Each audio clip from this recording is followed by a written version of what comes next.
Warga Kampung Cimuntuk Desa Sukatani, Kecamatan Sukatani, Kabupaten Purwakarta dihebohkan dengan penemuan hewan reptil ular jenis Malayophyton reticulatus atau sanca kembang.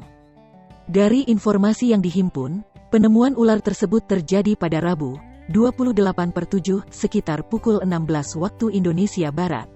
Menurut keterangan dari petugas damkar, Muhammad Asar Rizal, kronologis penemuan ular sanca kembang tersebut berawal dari salah seorang warga yang akan sedang mengambil air dari sumur siuk dan langsung menemukan ular.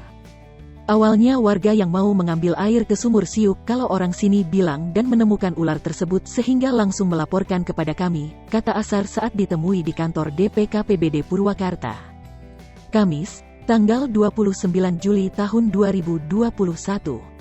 Setelah itu, petugas yang dibantu warga langsung mengevakuasi ular sepanjang 3,5 meter dengan bobot diperkirakan sebesar dari betis orang dewasa tersebut. Sekitar 1 jam lebih alhamdulillah ular tersebut dapat ditemukan dapat dievakuasi oleh petugas serta warga, ujar Asar.